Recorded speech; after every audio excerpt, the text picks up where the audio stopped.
Okay. Got Okay. it. Okay.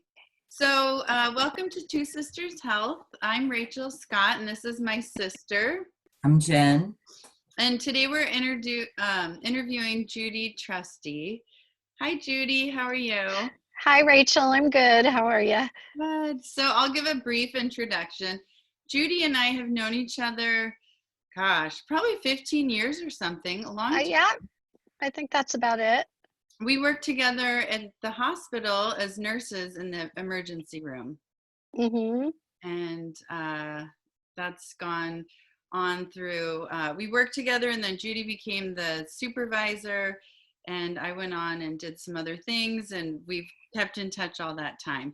And the one thing that I remember about Judy, especially when I first met her a long time ago, 15 years ago, is that she had a very regular meditation practice, and is definitely a lifelong learner. So I've always found that to be very interesting. She's always tackling new things, learning about new things. And I think meditation's been one of those things that has stayed with you and been really important to you. So when we started this meditation practice challenge, I initially thought of you because you were one of the first people I knew who was really committed to meditation.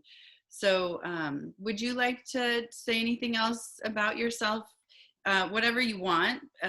Doesn't have to be related to meditation either. Okay.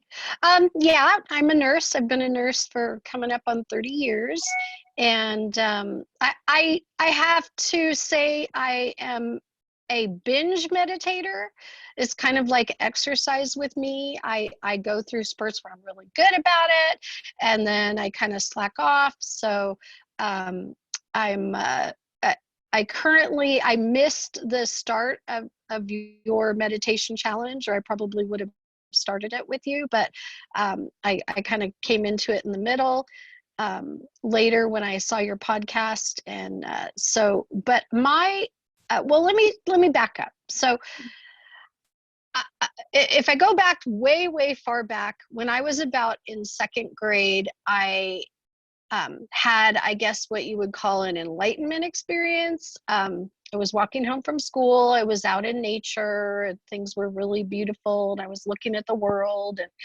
And you know, when you're that age, you're trying to figure out the world and stuff. And I ended up having this sensation come over me where everything, my thinking slowed down. Everything became just like a single moment in a way, if that makes sense.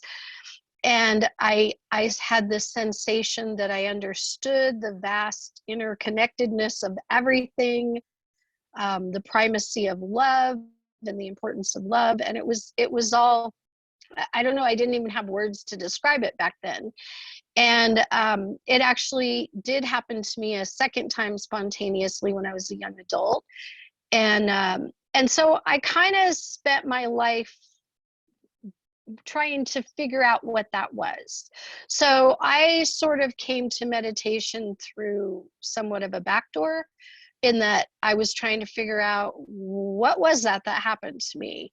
And so through reading things like Autobiography of a Yogi, which was pretty important book in my thinking, and just other books.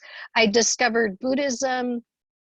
I know Autobiography of a Yogi is more about, Vedanta, like a branch of Hinduism, but I realized that the thing that people were describing is something that happens to people when they meditate. So that's sort of how I came into it. And then I just started meditating. And I'm a very good sitter. I heard Jen talking about, the sitting is hard for her. Movement is hard for me. I have to force myself to move. And so the sitting actually was really easy for me. And I was able to sit and quiet my mind. And then I noticed later on that it was actually a shift in your mental state, in your brain waves, so to speak, which I discovered later that it is a shift in your brain waves. And you get into this state where you're immensely calm and as those of us who live in the modern world know, you're not very often calm. You're not very often mentally calm, where your mind stops, Mhm. and not really stops, but slows down. And and like exercise, I felt good after it. I don't like to exercise, but I always feel good after it. So that was sort of my introduction to meditation, sort of through a back door. And then, because I'm a thinker, I think a lot. I I read a lot, and I discovered that that has helped people for thousands of years to cope with things. So that's sort of my introduction to it, I guess. And around how old were you, Judy, when you started like a practice that wasn't sort of took you by surprise? Early 20s.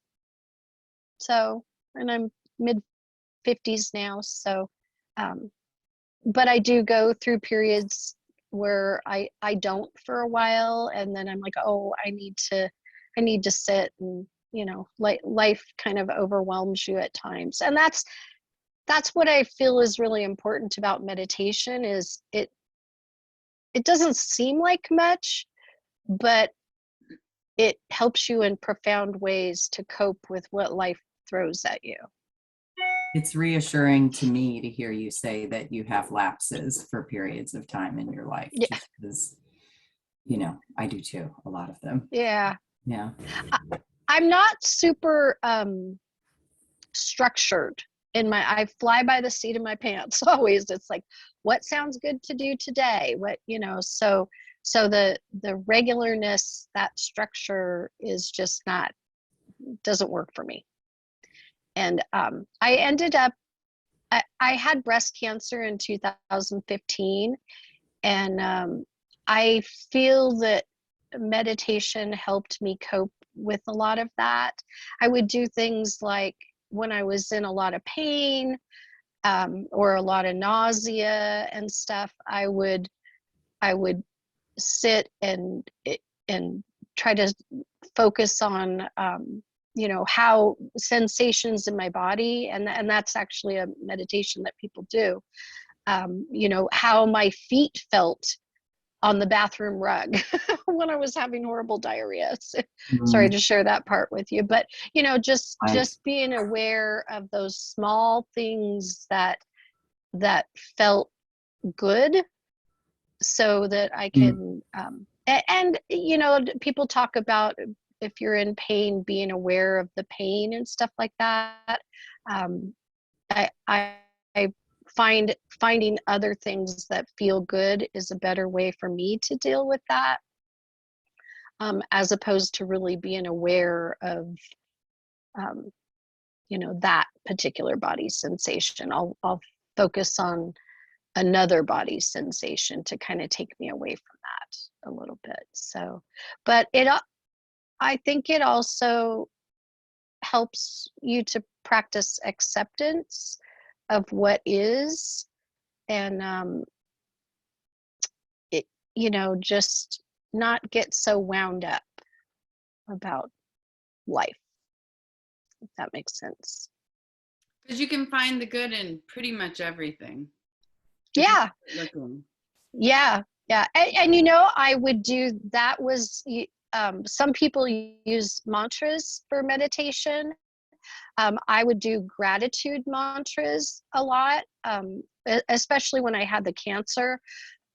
Is finding what I'm grateful for, and focusing, not really focusing, but I'm grateful for hot water, because hot water felt good to me in the shower, and finding things over, and to almost chant a mantra of gratitude.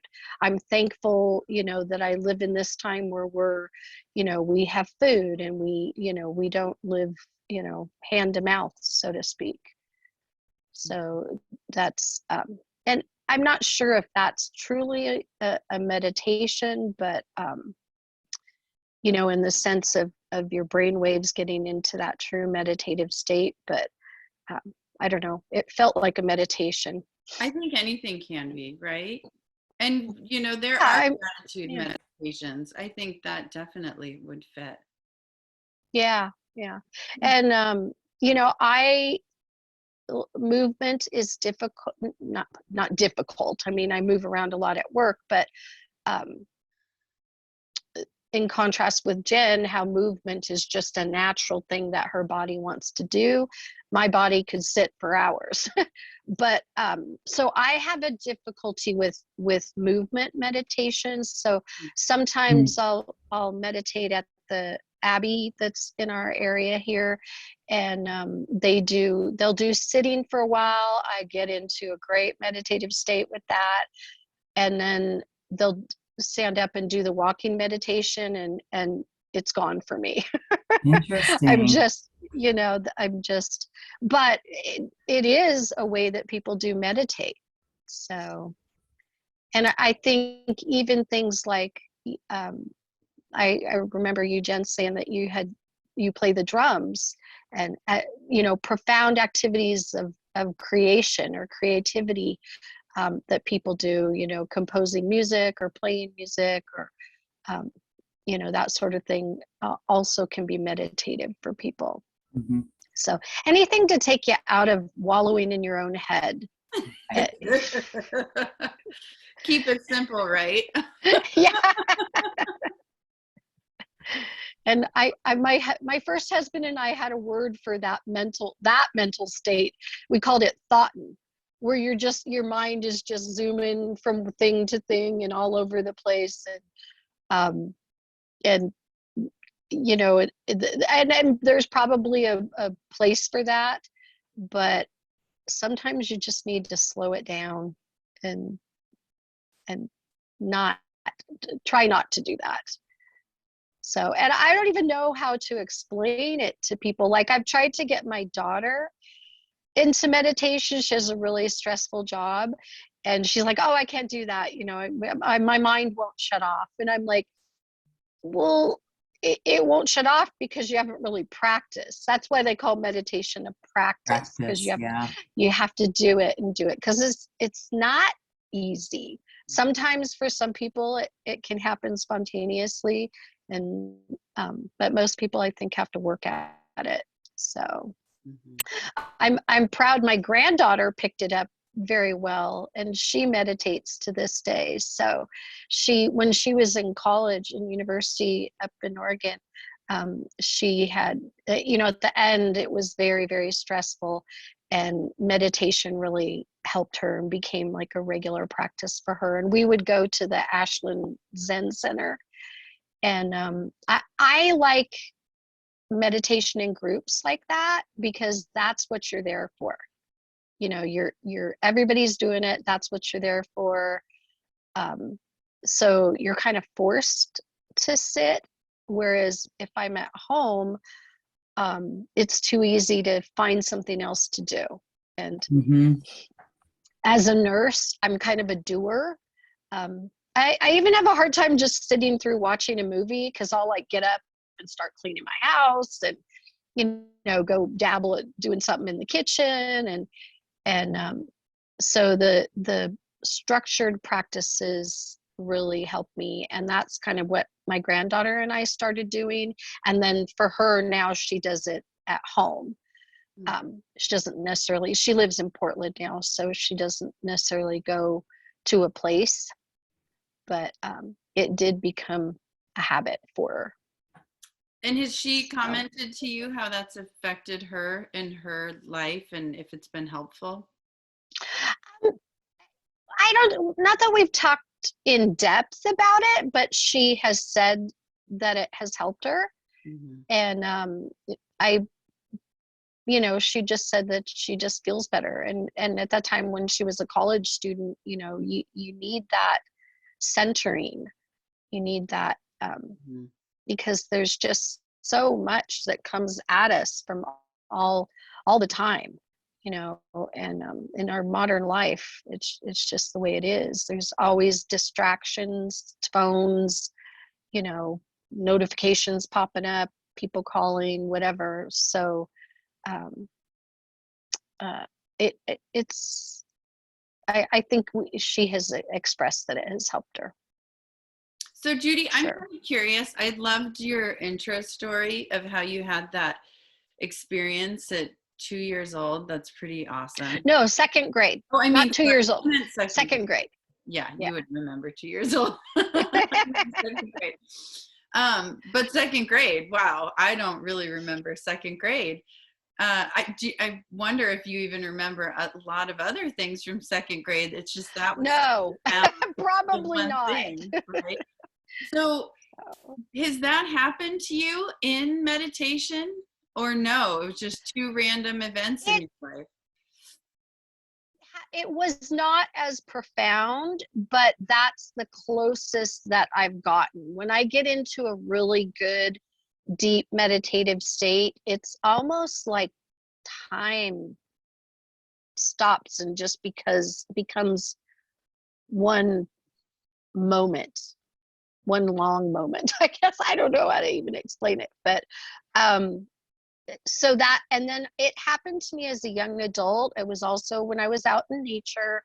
We were walking and I had seen some mushrooms growing under a tree, and I was thinking about how, you know, things live, die, decompose to give other things life, and then that same sensation came over me. And again, it was like a unity experience, like where all is one kind of, and I know they talk about that in books, but that's what it was, you know, that's how it felt. And but that's the closest I've got is in a deep meditative state. So, but I would not say it at that. Yeah, well, the time when I was in second grade, I think I was alone walking home from school. The time when I was a young adult was with my first husband. Did you tell him about that experience? Could he figure out that something was going on, or he's like, what, you just had that experience? You know, I did tell him. We definitely talked a lot, but I don't think he got it. I mean, I don't think he, you know, you can't even really explain it to anybody. If that makes sense, because they're like, oh, okay, that's interesting, but they, you know, you're like, no, you don't understand how profound it was. And so, but yeah, we did talk about it. And was it just a moment in time? It probably lasted under 5 minutes. Yeah, not that long. Not that long.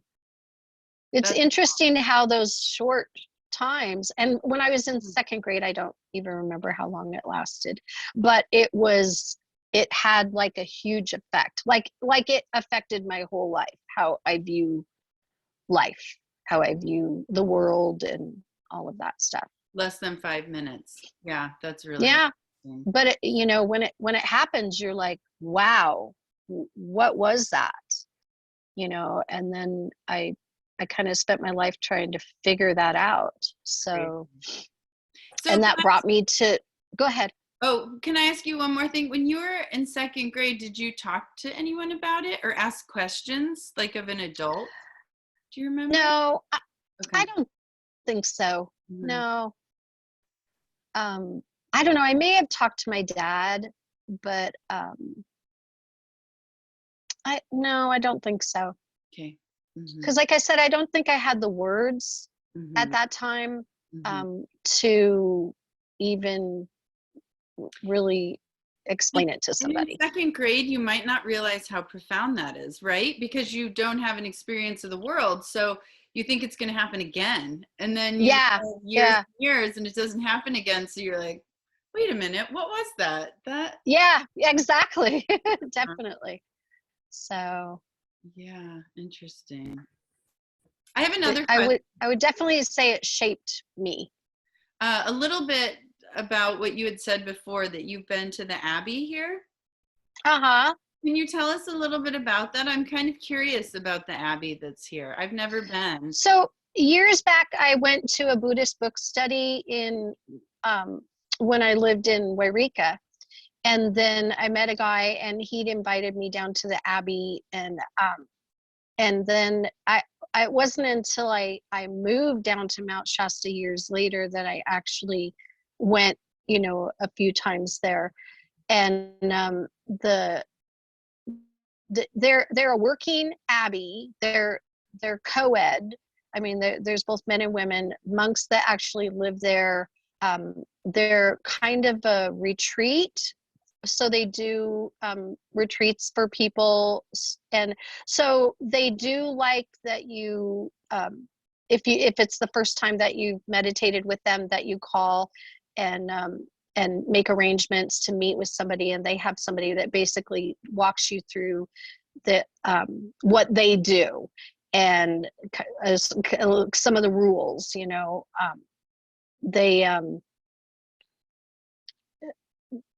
anyway, but they're very open to have people come, and they do have closed times because they do retreats for people.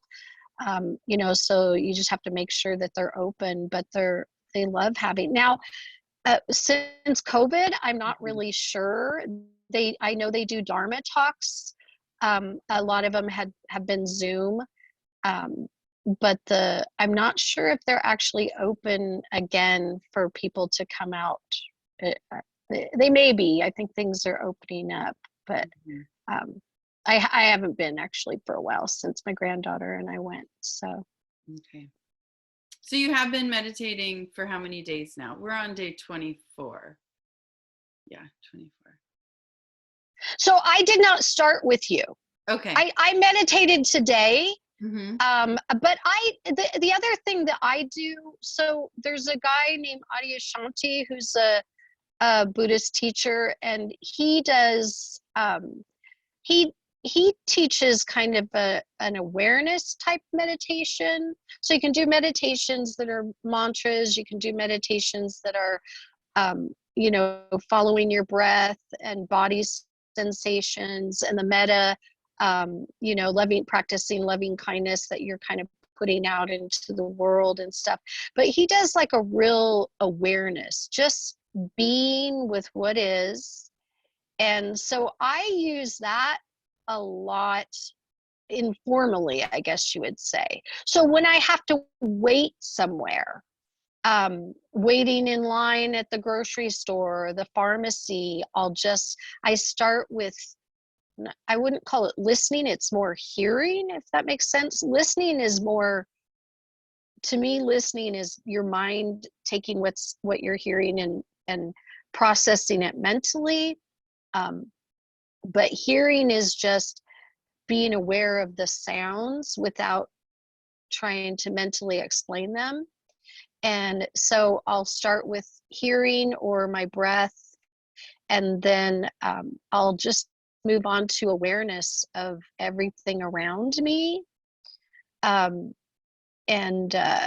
it enables me to wait with a very immense patience. So one time I was waiting in line at the pharmacy, and there was like a bunch of people in line, and there was this gentleman that came up, an older gentleman that came up, and he was having a real hard time walking, and he looked at the line and his face just fell, and he's like, and I looked and I said, why don't you, I go ahead and have a seat in the chair and I'll hold your place in line. And he's like, oh, thank you, and because he couldn't stand up to stand in the line. It was too painful for him. So he sat down, and then I got up to the front of the line, and I was doing the meditation the whole time I was in line. So I didn't care how long I waited. I mean, I had nothing else to be doing at that moment. I was, and so I offered to let him go first, and he was like, oh, thank you, and anyway, so he went ahead of me, and it enables you to do that because you're just okay with what is. You're just there living your life. And like I said, I'm older, I don't have kids at home anymore, so I don't have a lot to do. I heard you say that, Rachel, on a podcast about how you're very busy and stuff. I have to find things to fill my day. So waiting did not matter to me. It didn't matter. And then the people at the, in the pharmacy were, oh, thank you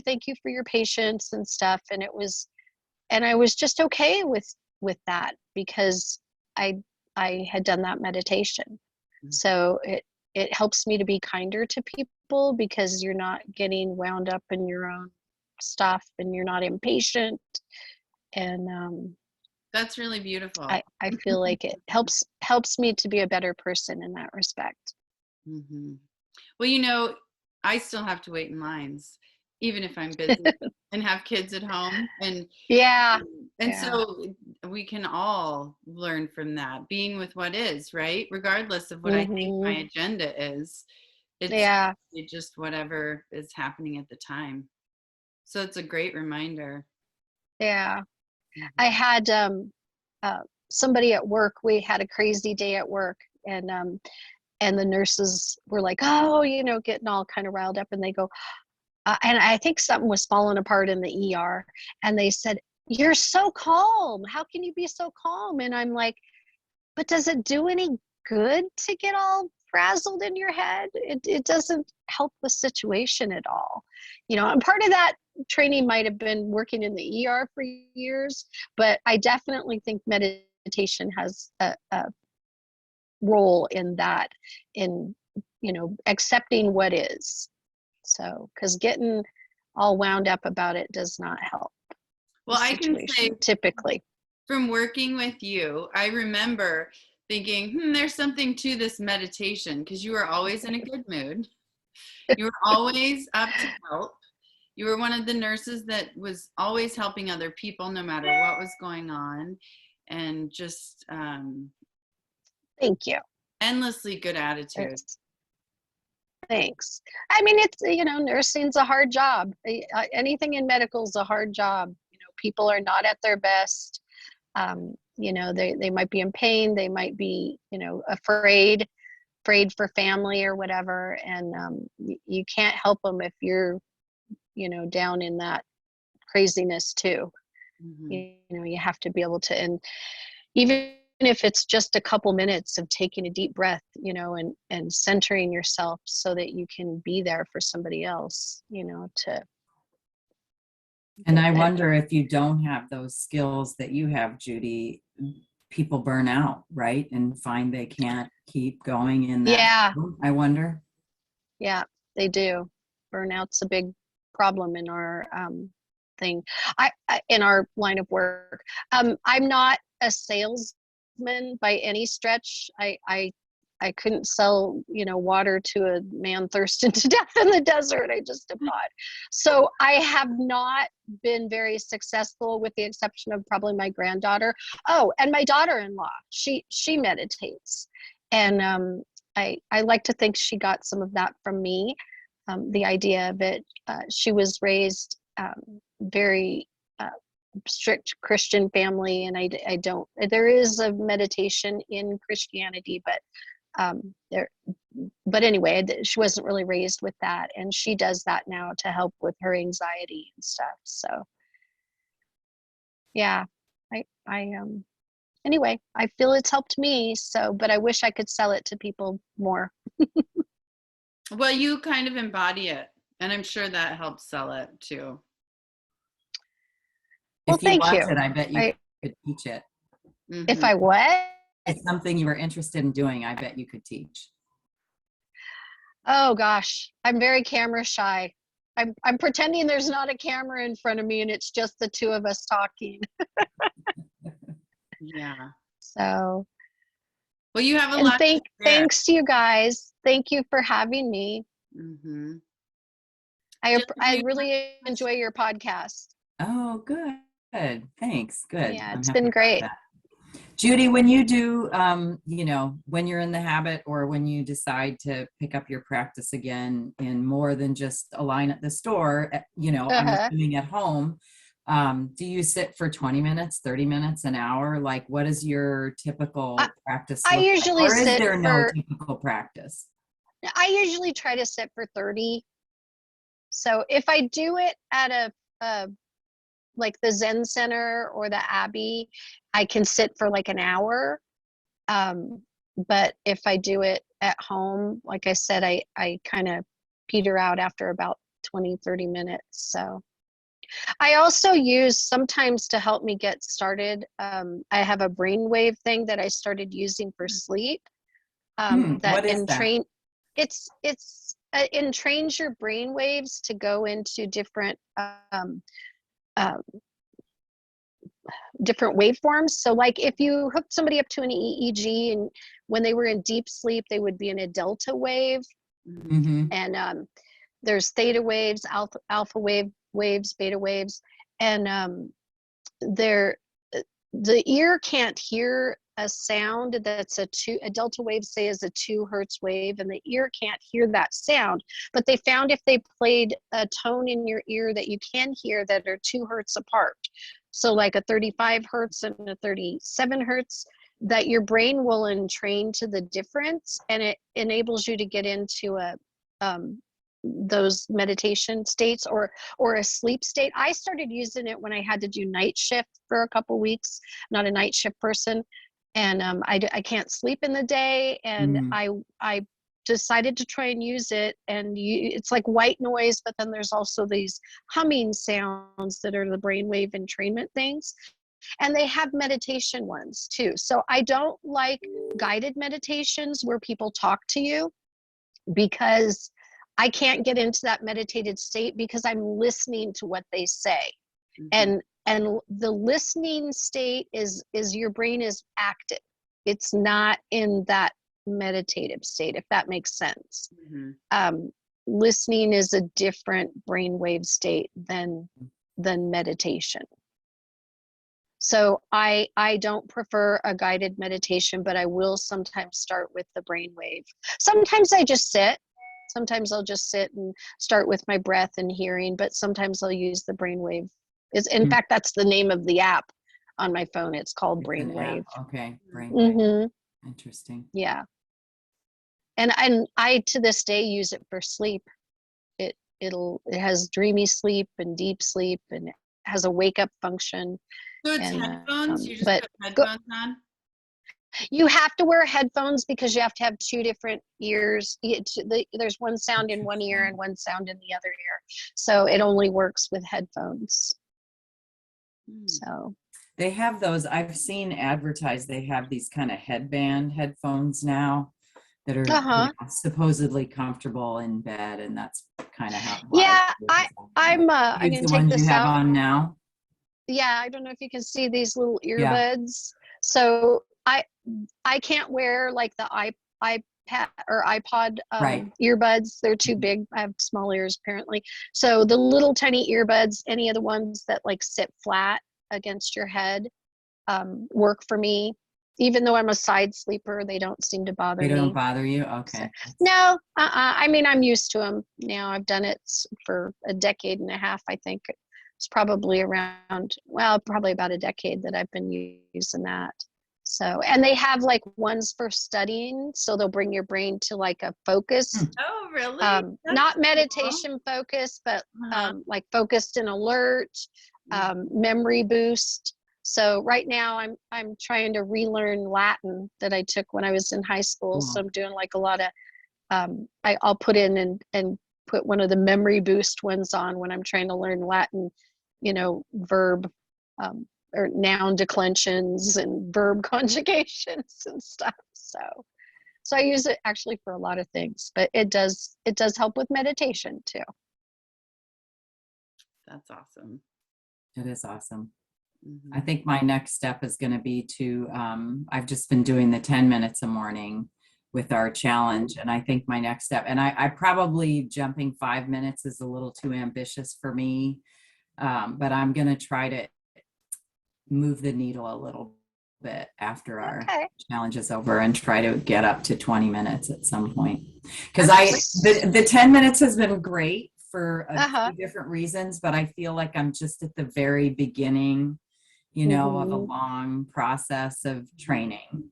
Yeah, and it takes a bit to get into that state. Have you guys noticed like changes in your life or how you cope or how, your ability to process, or since you guys have been doing it? I was curious.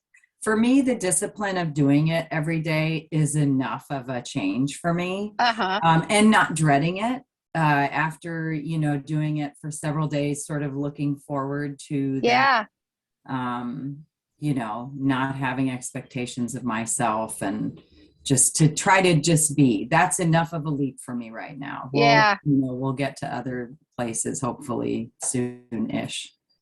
Rachel? So, Yeah. It's been challenging because I didn't have a practice of meditating every day. I mean, I have in the past, but not recently.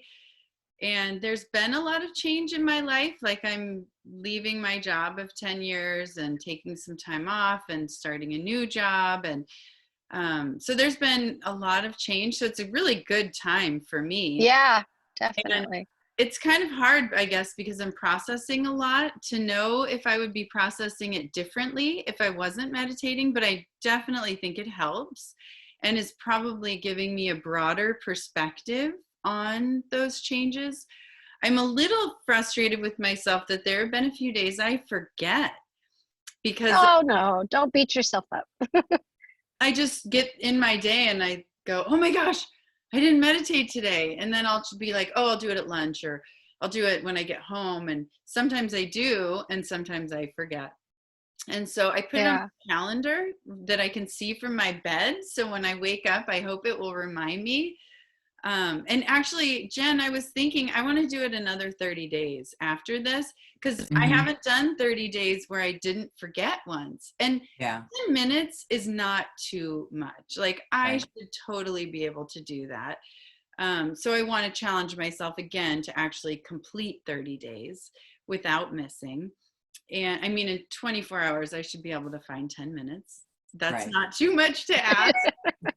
And then I would like to say too, I think you're right. 20 minutes is probably the right amount of time because really when you get into it and the brain stops and the body relaxes and you feel I feel those brainwave changes because my body feels different and my mind doesn't race anymore. I feel totally relaxed and then you're out of it. 10 minutes isn't very long. So I don't know if I'll try to do 10 minutes. And if I'm really having time and having a good morning, I'll do 20.